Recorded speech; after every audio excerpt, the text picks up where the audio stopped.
Everything looks stable. That's how systems fail.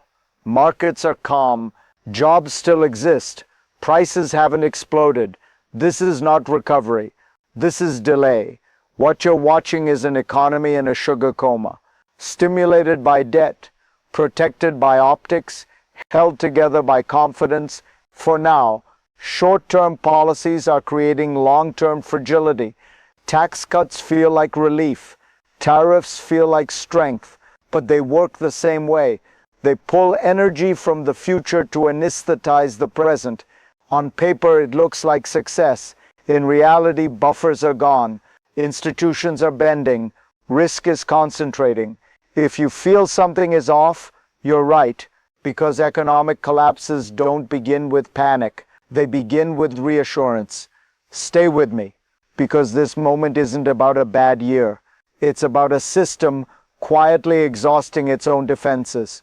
And to understand where this leads, we need to understand how this illusion was built. What is the real issue hiding behind the calm? It's not a crash. Not yet. It's structure. An economy can look strong while becoming dangerously brittle. Growth is being pulled forward from years that haven't happened yet. Debt replaces income. Confidence replaces capacity. Markets rise because risk is deferred. Consumers keep spending because tomorrow is being subsidized. Every major policy follows the same logic. Stimulate now, explain later. Tariffs raise prices but project control. Tax cuts inflate assets but drain the state. The story stays optimistic because the numbers cooperate. But systems don't fail when the data turns red. They fail when incentives turn perverse, when stability depends on constant intervention. This isn't a policy mistake, it's a design choice, a strategy built on postponement, and postponement only works until the future arrives. To see why this approach was chosen, we have to go back to the moment when shock was mistaken for leverage. This strategy didn't appear in a vacuum. It has a history. When growth slows, leaders face a choice: rebuild foundations or manufacture momentum. The harder path takes time. The easier one takes leverage. This cycle began years ago. Tax cuts became permanent. Regulation was framed as friction.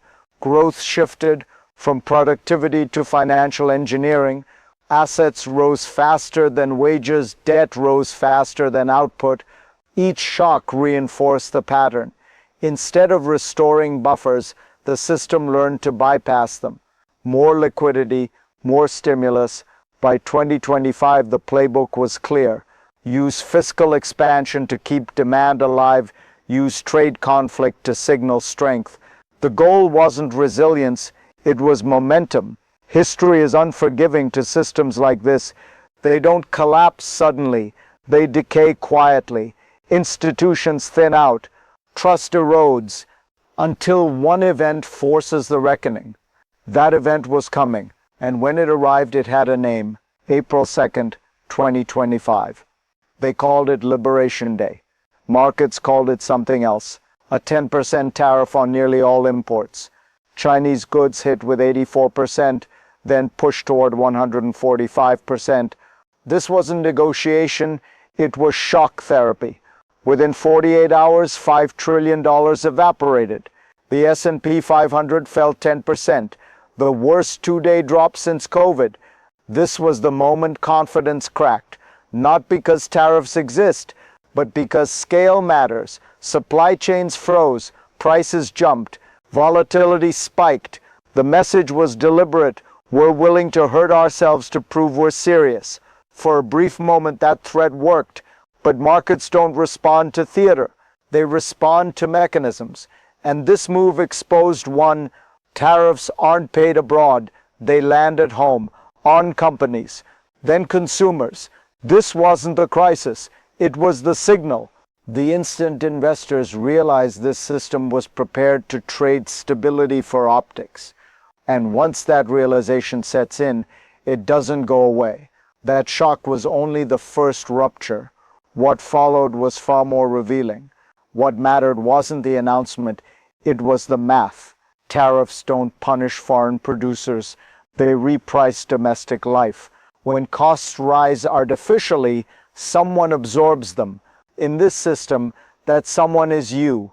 Average tariffs climbed to 17.7%, the highest level since 1934, not paid overseas, paid at home.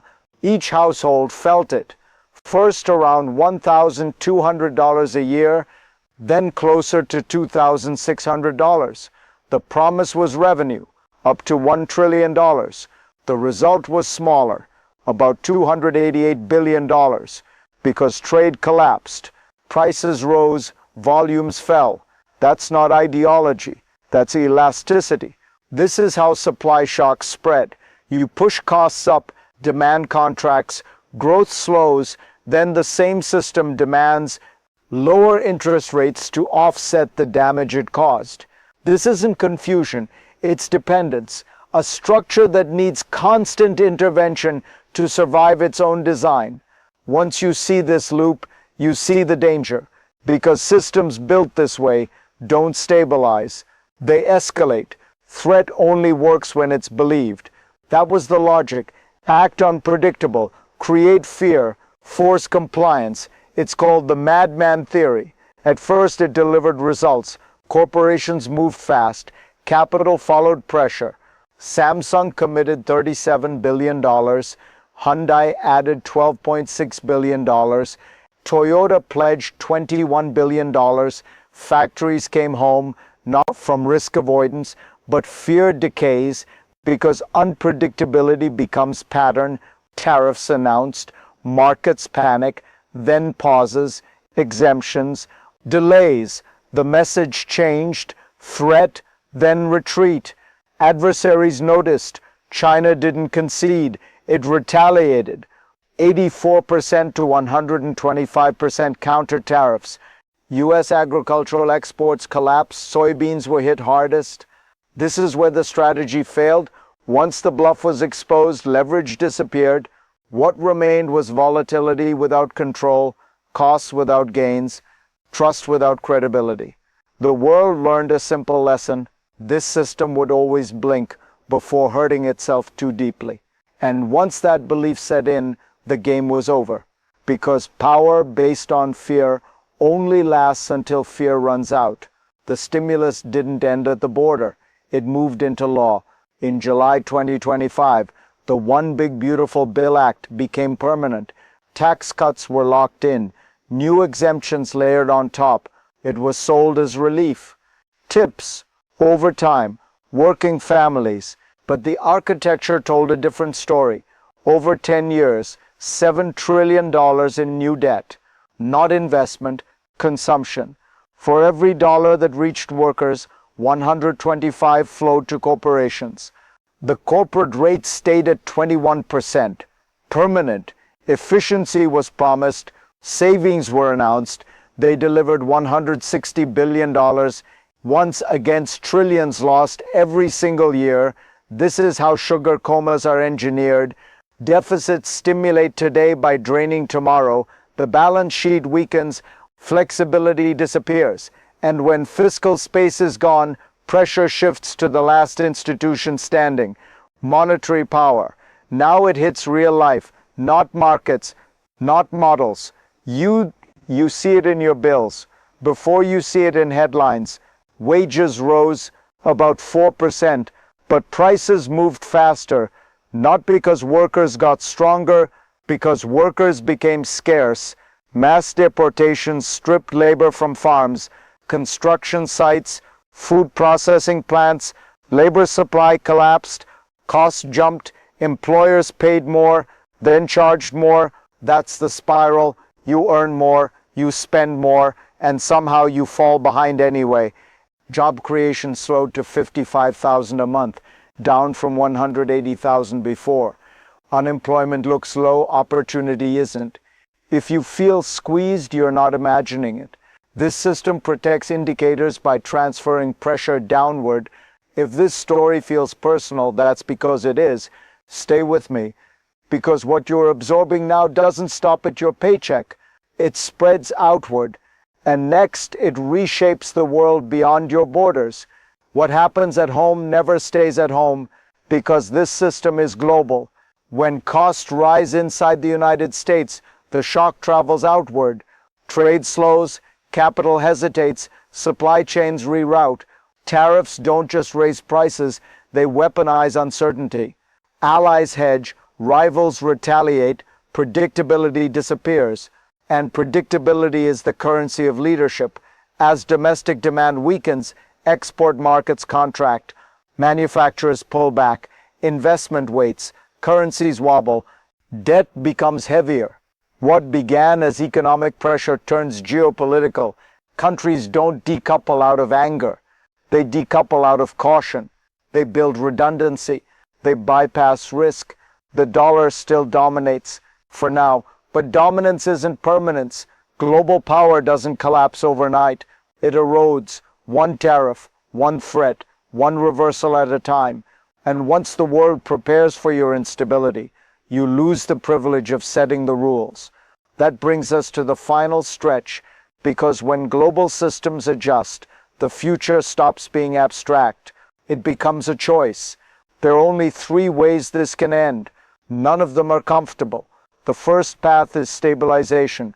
Inflation cools without a shock. Tariffs are quietly reduced. Deficits stop expanding.